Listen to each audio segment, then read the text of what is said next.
அனைவருக்கும் வணக்கம். நான் உங்கள் ஜெயலலிதா பேசுகிறேன். ராமாயணத்துடன் அதாவது தசரத பூமான் குழந்தைக்காக வேண்டி ஒரு புத்திரகாமதர்ஷி யாகத்தை செய்தார்கள். யாகத்திலே இருந்து வேதாழம் என்று சொல்லக்கூடிய பூதமானது கிடைக்கின்றது. அங்கே கிண்ணத்திலே தெய்வ பிரசாதத்தை கொண்டு வந்தது. அந்த பிரசாதத்தை கொண்டு வந்து கலைக்கோட்டு மகாமுனிவன் கையிலே கொடுக்க, அதை வாங்கி கலைக்கோட்டு மகாமுனிவன் வஜிஷ்டர் கையிலே கொடுத்தார்.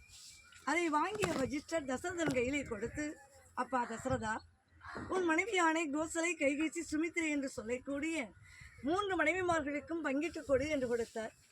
ஆனால் இந்த தசரத பூமான் தெய்வ பிரசாதத்தை கொண்டு வருகின்றார். சரியாக 2 பாகங்களாக பிரித்தார். ஒரு பாகத்தை கோசலை கையிலும் மற்றொரு பாகத்தை கைகேசி கையிலும் கொடுத்தார். அம்மா கோசலா, அம்மா கைகேசி, ஆளுக்கு பாதி சுமித்திரை ஆளுக்கு கொடுங்கோ என்றார். அங்கே கோசலை பாதி, கைகேசி பாதி சுமித்திரை ஆளுக்கு கொடுத்தார்கள். அப்போ பங்கு எத்தனை? சுமித்திரை ஆளுக்கு பங்கு 2 ஆகிவிட்டது. அந்த பிரசாதத்தை சாப்பிட்ட நாள் முதலாகவே 3 பெண்குடிமார்களும் கருத்தரித்தார்கள். மாதம் 10 சரியாக முடிந்தவுடன் 4 குழந்தைகள் பிறந்தது.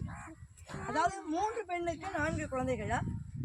ஏனென்றால் சுமித்திரையால் பங்கு 2 சாப்பிட்ட காரணத்தினால் சுமித்ரா தேவிக்கு குழந்தைகள் 2.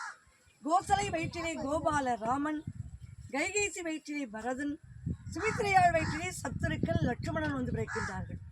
என் பெருமாளாகிய ஸ்ரீ ராமன் பிறந்தது சித்திரை மாதம், புனர்பூச நட்சத்திரம், கர்க்கடக லக்கணம், 5 கிரகங்கள் உச்சம் பெற்ற வேளையிலே அவதரித்தார் ஹரிராமன். நன்றி.